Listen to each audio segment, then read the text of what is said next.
Friends, దారుణమైన దుర్ఘటన. Hyderabad to Bengaluru వెళ్లే బస్సు 20 మంది చనిపోయారు. ఎంత దారుణంగా చనిపోయారంటే ఆ సవాల్ని గుర్తించే పరిస్థితి లేదు.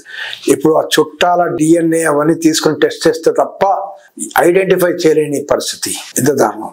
డోర్ జామ్ వల్ల బయట పడలేక సఫోకేట్ అయ్యి అక్కడే ఫైర్ లో ఆ రకంగా చనిపోవడం అనేది జరిగింది. అసలు ఇంత దారుణమైన అన్రెగ్యులేటెడ్ వ్యవస్థ ఇక్కడ ఉందా రాష్ట్రంలో అనేది క్లియర్ గా ఎక్స్పోజ్ చేసి ఇప్పుడు చెక్ చేస్తున్నారు హడావిడిగా అన్ని ప్రాసెస్ ని. అంటే ఒక ఇంతమంది ప్రాణాలు పోవాలా మీరు చెక్ చేయడానికి?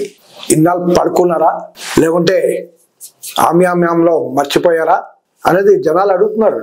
అసలు 234 మొబైల్ ఫోన్స్ ఎట్లా పెట్టుకుని పోయారు? ఇది కార్గో వెహికలా, ప్యాసింజర్ వెహికలా? మరి కార్గో మొబైల్ ఫోన్ లో లిథియం బ్యాటరీస్ ఉంటాయి, అది ఎక్స్ప్లోడ్ అయ్యే ఛాన్సెస్ ఉంటాయి. ఇప్పుడు అది కూడా వెతికిస్తున్నారు, ఆ యాంగిల్లో కూడా చూస్తున్నారు ఫారెన్సిక్ ఎక్స్పర్ట్స్. అంటే అది కూడా లాభాలు. ట్రాన్స్పోర్ట్, మీ ట్రాన్స్పోర్ట్ లో అది ఉందా, పర్మిట్ లో ఉందా, ఈ గవర్నమెంట్ రూల్స్ లో అది తీసుకోవచ్చు అని ఉందా, ఉంటే సేఫ్టీ ఏంటి, దాన్ని సేఫ్ గా ఎట్లా తీసుకోవాలని ఉందా? అదే రకంగా మీరు ప్యాసింజర్స్ లగేజెస్ కూడా చెక్ చేశారా? ప్యాసింజర్స్ కూడా ఏం తీసుకెళ్తారో మనం చూడాలిగా. ఇన్ఫ్లేమబుల్ పదార్థాలు తీసుకుపోతే మొత్తం ప్యాసింజర్స్ అందరికీ ప్రమాదమే కదా, ఇలాంటి సంభవించడానికి అవకాశం ఉంది. ఇప్పుడు ఫ్లైట్ లో వెళ్ళేటప్పుడు మొత్తం చెక్ చేస్తారు. మీరు బ్యాటరీ, సెల్ ఫోన్ బ్యాటరీ మీ దగ్గరే ఉంచుకోండి అంటారు, చేతిలోనే ఉంచుకోండి, మీరు లగేజ్ లో చెక్ ఇన్ లో పంపించొద్దు అంటారు. మరి ఇక్కడేమో పెద్ద లగేజ్ బాక్స్ లోనే పెట్టేశారు. అంటే సేఫ్టీ ఒక చోట ఒక పద్ధతి, ఇంకో చోట ఒక పద్ధతి, ఒకే దేశంలో ఒకే రాష్ట్రం. అంటే జామ్ ఉన్న బర్త్. ఏం జరుగుతున్నాయి ప్రైవేట్ బస్సెస్ లో? అసలు ఇల్లీగల్ లేఅవుట్. అసలు లేఅవుట్ మీ పర్మిషన్ ఒకటి తీసుకుంటారు, డిజైన్ లో మళ్ళీ మార్పులు తెచ్చేస్తారు. 2 డోర్ల బదులు ఒకటే డోర్ పెడుతున్నారు. ఆ ఒక డోర్ కూడా ప్లేస్ లేదు. మీ కారిడార్, చిన్న కారిడార్ పెడతారు, మొత్తం నింపేస్తారు బర్తులతో. ఆ కారిడార్ లో ఇంతమంది ఎస్కేప్ ఎట్లా అవ్వాలి? విండోస్ దగ్గర మీరు సేఫ్టీ పదార్థాలు పెట్టారా? హ్యామర్ లాంటిది పెట్టారా? ఎమర్జెన్సీ డోర్ దగ్గర హ్యామర్ పెట్టలేదు. మీరు విండో దగ్గర ఎక్కడ పెట్టారు? ఎమర్జెన్సీ డోర్ ఎక్కడ ఉంది? అసలు ఉంటే మీరు ప్యాసింజర్స్ చెప్పారా? చెప్తున్నారా? అసలు కండక్టర్ చెప్పాలి కదా, ఇట్లా ప్రమాదశాత్తు ఎలా ఉంటే ఎలా చేయాలి. ఇప్పుడు ఫ్లైట్ లో చెప్తారు ఏం జరుగుతుంది, ఎక్కడ ఉంటుంది, ఎమర్జెన్సీ బోర్డు ఇది ముందు వెళ్ళండి, లైట్ చూపిస్తుంది, ఇవన్నీ చెప్తుంటారు. ఇక్కడ ఎందుకు జరగదు? ఇది ప్రయాణమే కదా, ఇది డేంజరస్ ప్రయాణమే కదా, మరి ఇక్కడ చెప్పాలి కదా. అంటే ఎస్కేప్ రూట్ అన్నిటిని తీసేసి అన్రెగ్యులేట్ చేసి మొత్తం నింపేసి లాభాల కోసం ఈ private unhindered profits, unregulated profits, illegal profiteering అనే సిస్టమ్ కి ప్రభుత్వ ఒత్తాసు. RTA వాళ్ళు ఏం చేస్తున్నారో తెలీదు. Road transport authority they have to check చేస్తున్నారా లేదా తెలియదు. దాంట్లో ఏమైనా గుడ్ పుటాని ఉందా లేదు, అందరూ మాట్లాడుతున్నారు ఇప్పుడు చెకింగ్. అందరు ఇప్పుడు అదే చెప్తున్నారు, అలిగేషన్. ఏమో కుమ్ముక్కుపోయారా ఈ ప్రైవేట్ ఆపరేటర్స్ తో అనేది. అసలు బస్సు బాడీకి ఒక కోడ్ అనేది ఉంటుంది. బస్సు బాడీ ఇలా ఉండాలి, ఇలా డిజైన్ ఉండాలి, ఇన్ని కెపాసిటీ ఇలా ఉండాలి, బర్త్లు ఇలా ఉండాలి, ఇన్ని ప్లేస్. అవి ఎన్ఫోర్స్ చేస్తున్నారా? బస్సు బాడీ కోడ్ ని వ్యతిరేకిస్తూ ఈరోజు మీరు చాలా luxury coaches bus body code కి వ్యతిరేకంగా ఉన్నాయి అనేది కూడా చెప్తున్నారు ఎక్స్పర్ట్స్. అంటే మీరు పర్మిట్ తీసేసుకుంటారు, నోబడీ చెక్స్ ఇట్. అది పర్మిట్ ప్రకారం, డిజైన్ ప్రకారం ఉందా అని చెక్ చేయాలి కదా బస్సు, అప్పుడే కదా అలౌ చేయాలి ఎంట్రీ. లేదు, ఈ బస్సు ఎక్కడ రిజిస్టర్ అవుతుంది కూడా తెలియదు. అసలు ఆర్టీసీ బస్సు, ప్రైవేట్ బస్సులు ఎంత అని లెక్కలు వేస్తే ప్రైవేట్ బస్సు లెక్కలు రావట్లేదు.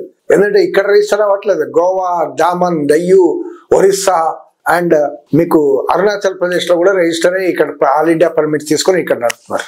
ప్రైవేట్ బస్సెస్ కి రూల్స్ అన్ని వైలేట్ చేస్తారు. ఆర్టీసీ బస్సెస్ నియమ నిబంధనలు ఉంటాయి. ఓవర్ ఏజ్ ఒక లైఫ్ అయిన తర్వాత, స్పాన్ అయిన తర్వాత పక్కన పెట్టేస్తారు, ఆ బస్సెస్ ని తీసేస్తారు. ప్రైవేట్ బస్సెస్ తీయరు, చిన్న మాడిఫికేషన్ చేసి మళ్ళీ నడిపిస్తున్నారు. అది చెక్ ఎవరు చేస్తారు? అది ఇల్లీగల్ ఫిట్నెస్ ఉందా, ఫిట్నెస్ సర్టిఫికేట్ ఉందా అని కూడా చూడాలిగా.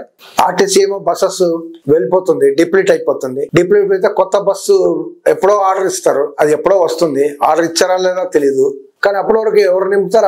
ఆ ప్లేస్ లో ప్రైవేట్ బస్సెస్ నింపేస్తారు. అంటే ఆర్టీసీ బస్సు 10 తగ్గితే ప్రైవేట్ బస్ 10 వచ్చేస్తుంది. అన్రెగ్యులేటెడ్. అంటే ఈ ఆర్టీసీ, ఈ బస్సు ట్రాన్స్పోర్ట్ సిస్టమ్ ప్రైవేటైజేషన్ కూడా ఇవన్నీ ఒక భాగమే. అంటే ఈ ప్రైవేట్ ట్రాన్స్పోర్ట్ ని ఇది చేయడానికి ఇది పెద్ద లాబీ. సేఫ్టీని టోటల్ గా పక్కన పెట్టిన ఈ బస్సు ట్రావెల్స్ వీళ్ళంతా ఓనర్స్ అందరు కూడా. Buses design, decorative light, chargings, inverters, ఇవన్నిటికి చాలా పాయింట్స్ అవన్నీ పెడుతున్నారు. మరి టోటల్ లోడ్ కి తగినంత ఉందా? అని చూస్తే అక్కడ ఎక్స్పోర్ట్ చేస్తున్నారు కొంతమంది ఫారెన్సిక్ ఎక్స్పర్ట్స్, అవి కూడా ఉండట్లేదంట భారతదేశంలో. అంటే ఆ లోడ్ కి తగ్గినట్టు లేకుండా లోడ్ ఓవర్లోడ్ అయ్యే ఛాన్సెస్ ఉంది. ఓవర్లోడ్ అయితే ఇన్సులేషన్ డ్యామేజ్ అవుతుంది. ఇన్సులేషన్ డ్యామేజ్ అయితే మరి ఎక్స్పోర్ట్ అవుతుంది, ఫైర్ అవుతుంది. So it's dangerous. లోడ్ ఎంత ఉంటుందో దానికన్నా తక్కువ ఉండాలా, దానికన్నా సమానంగానే ఉండాలి మీ వాడే ఇన్స్ట్రుమెంట్స్, ఎలక్ట్రికల్ ఇన్స్ట్రుమెంట్స్. ఇది కామన్ సెన్స్. అసలు ఫైర్ ఎక్విప్మెంట్ ఉందా? ఫైర్ ఎక్విప్మెంట్ ఉంటే డ్రైవర్స్ కి ట్రైనింగ్ ఇచ్చారా? చాలా మంది ప్రైవేట్ డ్రైవర్స్ కి ట్రైనింగే లేదు, ఎలా వాడాలో తెలియదు. అంటే ఇలా అది ప్రమాదవశత్తుల్లో ఎలా వాడాలో తెలియదు. వాళ్ళనే దూకిపోవాలి, దూకి బయట పోవాలి, ఇప్పుడు దూకినట్టు, లేకపోతే వాళ్ళు కూడా ఈ ప్రమాదంలో చనిపోవాలి. కానీ they don't know how to use the safety equipment. ఇంత దారుణమైన పరిస్థితి. డ్రైవర్స్ ట్రైన్డ్ ఉన్నారా వోల్వో బస్సెస్ కి? మామూలు బస్ నడిపేవాడు వోల్వో బస్ నడపడం కాదు కదా, కష్టమే కదా. ఓ స్కూటర్ నడిపేవాడు మోటార్ సైకిల్ నడపమంటే ఈజీయా? జస్ట్ వితౌట్ ట్రైనింగ్ నడిపితే ఎట్లా ఉంటుంది? డేంజర్ అది. కొంచెం ట్రైనింగ్, గంట 2 గంటలు 4 గంటలు ట్రైనింగ్ ఉండాలి కదా. స్కూటర్ డిజైన్ వేరే, ఇది వేరే, ఆ డిజైన్ దాని ఎక్విప్మెంట్ వేరే, దాన్ని ఎలా చేయాలి, నడపాలి, టోటలీ డిఫరెంట్. సో ట్రైనింగ్ ఉంటుందా లేదా? Proper training. You have to give proper training for normal buses, Volvo buses, different category of buses, design buses కి సెపరేట్ ట్రైనింగ్ షెడ్యూల్స్ అవన్నీ ఉండాలి. ప్రైవేట్ బసెస్ అయితే ఏమైంది, they should be given training. Plus long distance journeys కి మీకు 2 డ్రైవర్లు ఉండాలి. చాలా ప్రైవేట్ బస్సెస్ లో 2 డ్రైవర్ ఉండరు. ఎకనామీ ఆర్టీసీ బస్సులోనే ఉంటారు 2 డ్రైవర్లు. అంటే ఇక్కడ ఉండవు. ఇది ఓ డేంజర్. ఈ డ్రైవర్ ఏమైనా ప్రాబ్లం అయితే ఇంకో డ్రైవర్ ఉండాలి కదా సహాయం చేయటం. లాంగ్ డిస్టెన్స్, నైట్ జర్నీ, మీరు పడుకుంటే ఎట్లా? That should be another driver to take over. మధ్యలో సర్ప్రైజ్ చేసి ఇప్పుడు చేస్తున్నారు. ఈ యాక్సిడెంట్ తర్వాత సర్ప్రైజ్ చేస్తే ఈ ట్రావెల్ ఆ ట్రావెల్ అని 5-6 ట్రావెల్ని పట్టేసి చెక్లు రైడ్లు చేసి ఫైన్ పెట్టడం, పెనాల్టీలు చేయడం, ఇవన్నీ చేస్తున్నారు. మరి ఇవన్నీ ముందు ఎందుకు చేయలేదు? ఇవన్నీ ముందు చేసి ఉంటే జరిగేది కాదు కదా. ఈ ఫిట్నెస్ సర్టిఫికేట్ ఇప్పుడు చెప్తున్నారు, ఎస్ మేము స్ట్రిక్ట్ యాక్షన్ తీసుకుంటాం, ఎస్ ఓకే మినిస్టర్ గారు చెప్తున్నారు. కానీ ఇన్నాళ్ళు వై చేయలేదు అనేది మనం అడుగుతున్నాం. అసలు వెహికల్ అన్సేఫ్ పద్ధతిలో నడుస్తుంటే ఎకనామీ అనే పేరు మీద లాభాల కోసమే ఈ ప్రైవేట్ బస్సెస్. మీకు సీజన్ రష్ వస్తే, దసరా, సంక్రాంతి పండుగలు చూస్తే మీరు చూడండి ప్రైవేట్ బస్సెస్ ఎలా రేట్లు పెరిగిపోతాయి. దాదాపు విమానం ఉన్న రేట్ల వరకు తీసుకెళ్ళిపోతారు. అంత ప్రాఫిట్స్ తీసుకునే వాళ్ళు సేఫ్టీ పైన ఎందుకు ఫోకస్ చేయట్లేదు? అంటే only they want profit.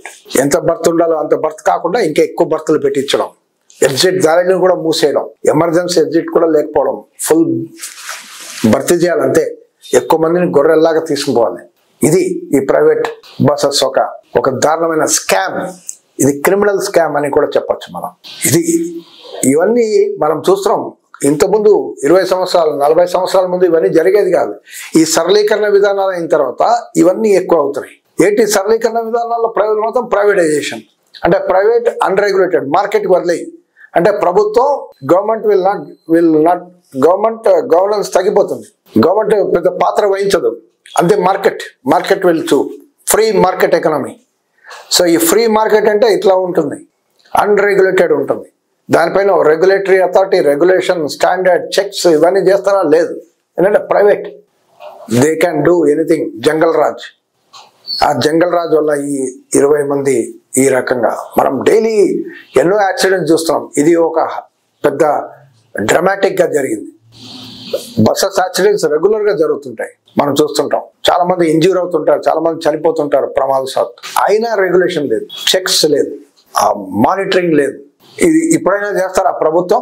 Regular గా చేయాలి. ఇప్పుడు ఏదో చేసి 2 నెలల వరకు ఏదో అందరి ముందు తూచామాచి చేయడం కాదు. This should be regular practice. ఆర్టీసీని స్ట్రెంథెన్ చేయండి, ఆర్టీసీలో బస్సెస్ ని పెంచండి, రెగ్యులర్ సిస్టమేటిక్ నడపండి, జాగ్రత్త రీజనబుల్ ఫేర్స్ తో మీరు నడపండి. అంతేగాని high prices, no safety, no. ఇది ప్రజలు ఇది కోరట్లేదు, ప్రజలు దీన్ని వ్యతిరేకిస్తున్నారు.